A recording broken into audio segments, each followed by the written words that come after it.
The results are declared. Election is over. Far left won the election. So were center left as well. But this is not the discussion point. The main point of this discussion will be rise of the far right.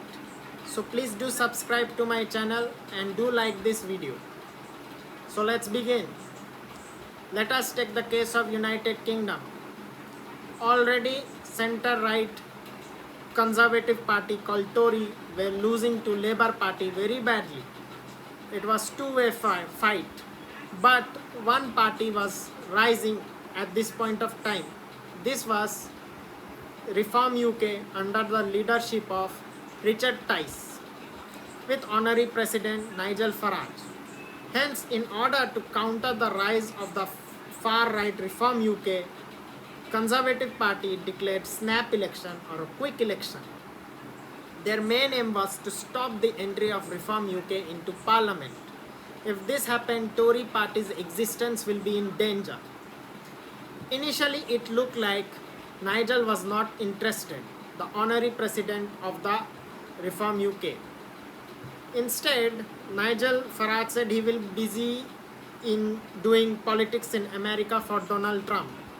But later, people pressurized him to come back to politics, as he said, and so he came and contested election. 3-4 main election issues were there for him. It was immigration, reducing bureaucracy, tax cuts, and increased housing, as well as education and others. Yes, some far-right lunatic elements like racist and Nazi did enter the party, and so were pro-Tory infiltrators. Later they were ousted from the party as Nigel Farage said they gave zero tolerance to such particles. So election went ahead. Tory used all kind of tricks and games against Reform UK. This election was not about Labour versus Tory, it was about Tory versus Reform. Ultimately, Reform UK won 5 seats with 14% vote share. It looks surprising. It was spectacular rise. Now, Reform UK has got another election issue which they will push in Parliament. That is reforming the electoral system from FPTP, first past the post, to the proportional representation system.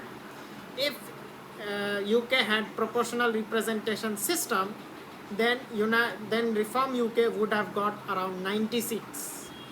The biggest winner, of course, was the left-wing Labour Party with 410 seats, and Tory Party and Scottish National Party were the biggest loser in the election.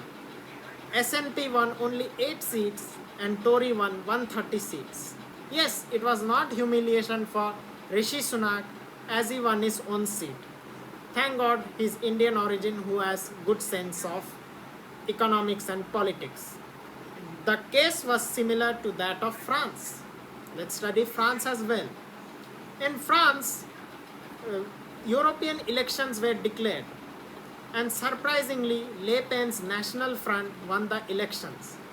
As a response to this, Macron immediately declared snap parliamentary elections, and as a result, they expected they will stop the rise of far right Le Pen's national rally. But this failed in first round, as Le Pen's party won 38% vote compared to the rising leftist New Popular Front, which won 29% vote. This irked both center-right Republican, which is a conservative party, and Ensemble of Macron, which is a centrist party. So these two parties struck a deal with the far left New Popular Front to pave the way for the victory of themselves, and it did paid off. Far left NP won 180 seats, Ensemble won 160 seats, and National Rally won only 142 seats, which was a great game by Macron. He played a great bet and he won. Far right is already calling this election rigged. already there is riots going on all over Britain as well as France post elections. So let us study what really happened. Here the thing is, you can clearly see the divide is there between the far right and the center right. It is for the first time in history we are witnessing the divide within the right wing spectrum. Usually we never see the divide within right wing spectrum, as we always associate right wing with stability and unity, which is very important two terms. As a result, this divide is getting bitter and hateful between the center right conservative and the far right populist.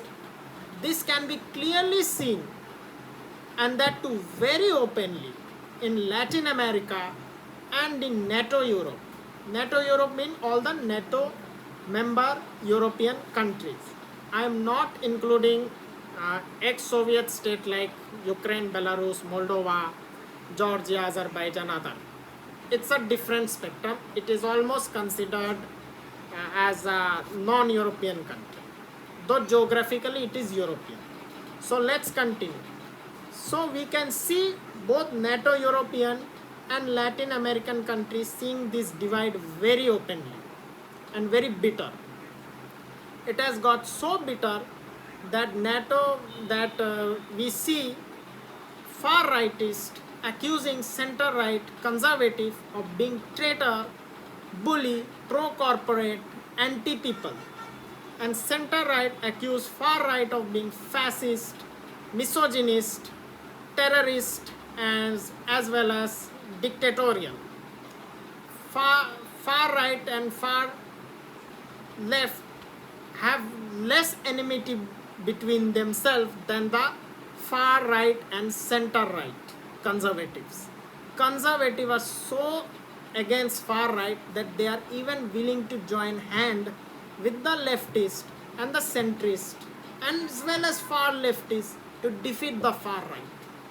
We can already see that center right is mostly supported by the old people and the rich people, whereas far right is getting support from mostly young people as well as poor people.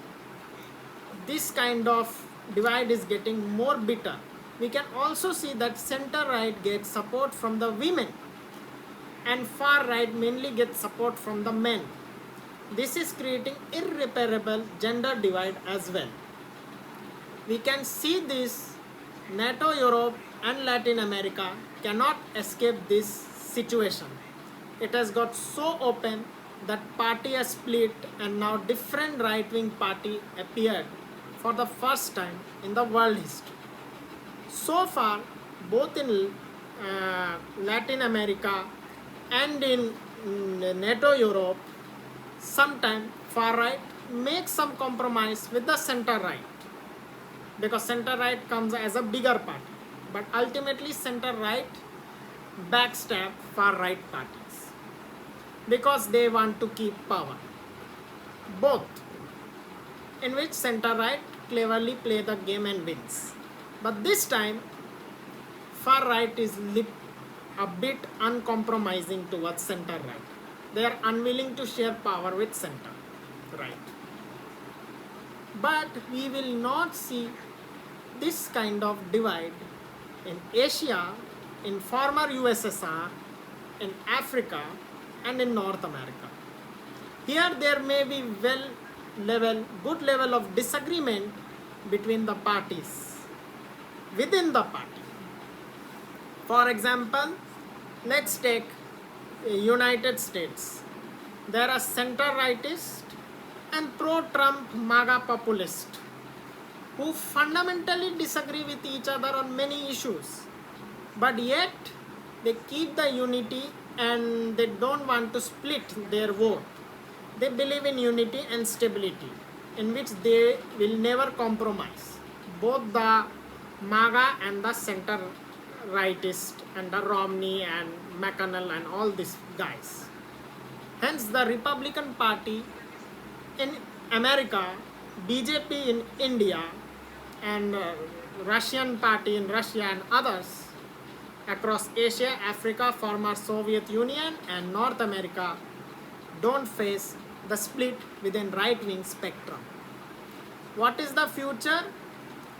The future I see is right-wing is permanently divided and split up in Latin America and NATO Europe.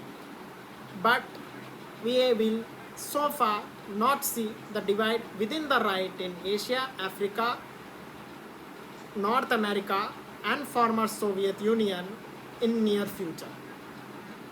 If you like the video, do subscribe to the channel and do like the video and don't forget to comment. Thank you.